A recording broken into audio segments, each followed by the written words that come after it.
What does the American dream mean to you?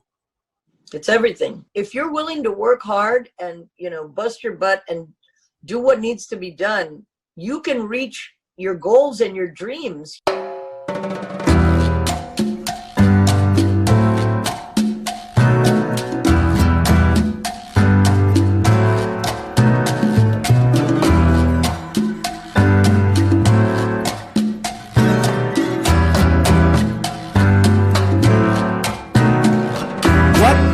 Pleasure to be with my friend Gloria Estefan. Gloria, how are you? I'm great and very happy to be with you, my friend. 100 million albums sold, 38 number one hits on the Billboard, 7 Grammys, Presidential Medal of Freedom for you and for your husband, Emilio. That's an extraordinary career. Gloria, how did you get here?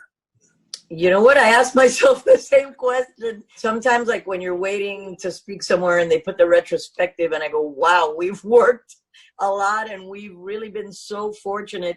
But it really is so special to receive something like the Presidential Medal of Freedom with my husband. It was the first time it ever happened with a couple. Just thinking of in 1975, when essentially you and Emilio were playing quinces and fiestas, that you were so young, and yet you knew that this was your passion, your calling, your commitment. I was 17 when I joined the band, and I joined it for fun because I was studying at the University of Miami. I was doing a double major, communications and psychology, with a French minor.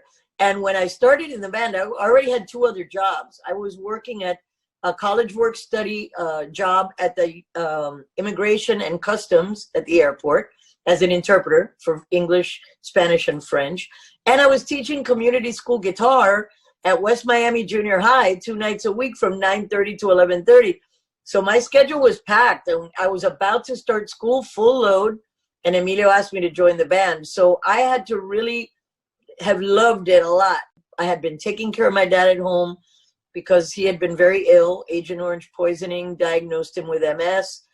And he had already had to be hospitalized. We couldn't take care of him. So this was the first time in my life that I actually was able to do things other than take care of my dad. So to join that band, to me, was like an explosion of happiness and thrilling. Even the rehearsals were my favorite, my happy place, putting music together with a whole band and musicians, and who would have thought that it would have turned into that? And it took 5 years to get a recording contract. So 5 years of real, on the ground work in South Florida. Yeah. Funny enough, that was our first big contract, but we put out our first album in 1976, which was Renacer, Live Again. It was half in English, half in Spanish. Way too soon. But that was always our thought, that we wanted to be a bilingual band. We did the second album again. And then when we realized that this company didn't pay us 1 cent, wasn't doing anything, we extricated ourselves from that contract. It took forever. And then did a third album on our own and got that on the radio. And then that's when Sony Discos came looking for us and signed us to their international label. You were going through the back door everywhere until 1985, when conga explodes around the world. It did indeed. It exploded. And by the way, everybody told us that it would never work. The record company did not want us to release that as a single and didn't. Why didn't they want to release conga? Yeah, they thought it was too ethnic. They thought we were too American for the Latins, too Latin for the Americans. They told us we needed to get rid of the horns and the percussion, that wasn't what's happening on radio and nobody was going to play it.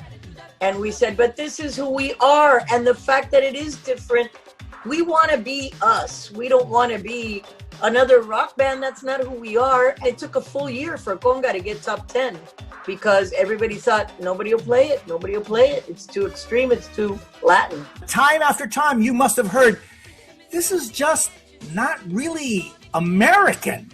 Exactly. And I knew that that's what was going to make us stand out because it was in English. I could speak perfect English. I was raised in the United States. The advertisers also that kind of controlled radio didn't think that there was a market for our sound. So, and okay, so then imagine later when we wanted to do the Mi Tierra album, that we're at the peak of fame worldwide after. That was 1993. Yes, a bunch of hit albums. And we tell them that we wanted to do an all Spanish roots Cuban record. It exploded worldwide, that album. It was a huge success, one of our biggest albums. Grammy winning album as well. Yes, our first Grammy. Emilio's idea to write the song Mi Tierra, he wanted to celebrate the homeland, everything that every immigrant misses, the smells, the sounds, the taste of your homeland. And that's what became, and Con los años que me quedan was the first song that Emilio and I wrote together as a couple. And this music was the first music that I sang for my grandmother. I knew songs from like the 20s, the 30s, the 40s in Cuba that I would learn and play on my guitar. Everything in that album was so personal, and we were so careful. It took 5 years to make that album. I want to take you to the 20th of March of 1990. We were in a tour bus accident.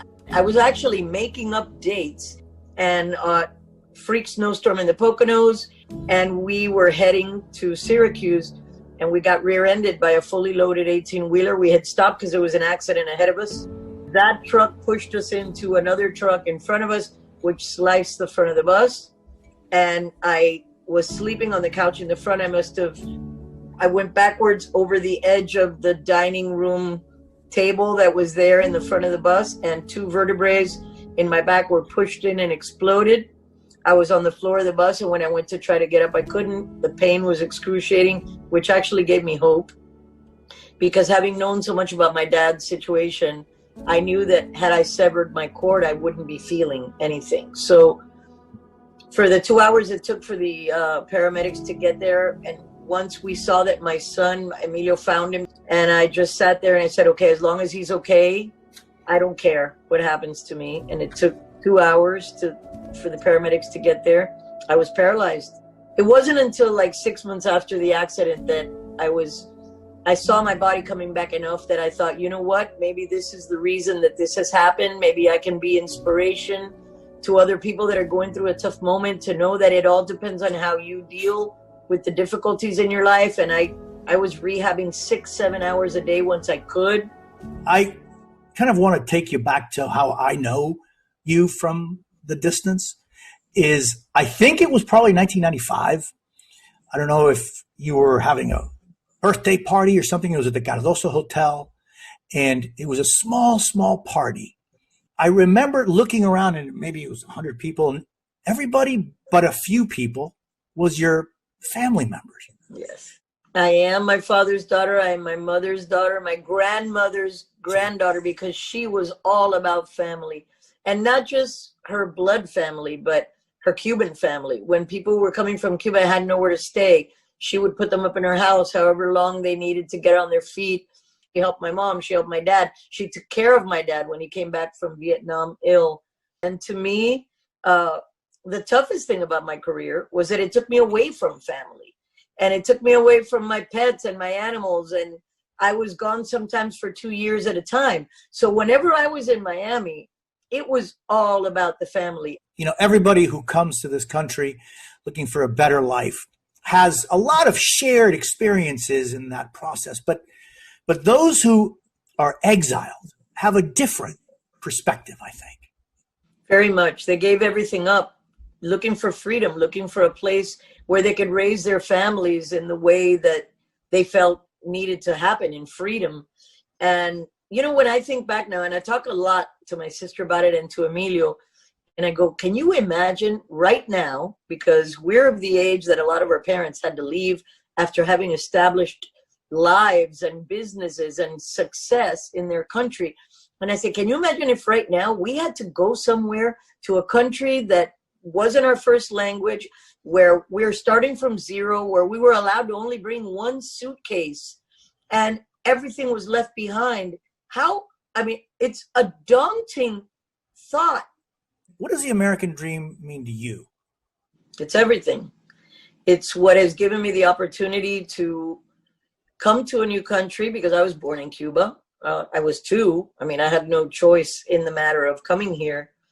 but it gave me the opportunity to go to school and get a career and learn, because I had the singing was actually secondary to my plan. I got a degree. I had been accepted to the clinical psychology school. I had been accepted to the Sorbonne in Paris, and at that point was going to go and study international law and diplomacy. And then the band kind of sidetracked me. I fell in love and everything changed, and I think I made the right choice. I think so too. Yeah, but it gave me every opportunity. In this country, they don't tell you, no, you're not from this class, you cannot do this, or you cannot do that. If you're willing to work hard and, bust your butt and do what needs to be done, you can reach your goals and your dreams. You're helped along the way. And the spirit of this country, that is passed on to every person that hopes for a better life by coming here. We're an example. It's a beacon to the world, and it has been in my life. And I love and respect this country. And I'm in pain when it's hurting. And I suffer when it's less than it could be. Do you feel you've achieved your American dream? Absolutely. Beyond. I have gone beyond any possible dream that I could have dreamed up for myself, because I'm a very content person.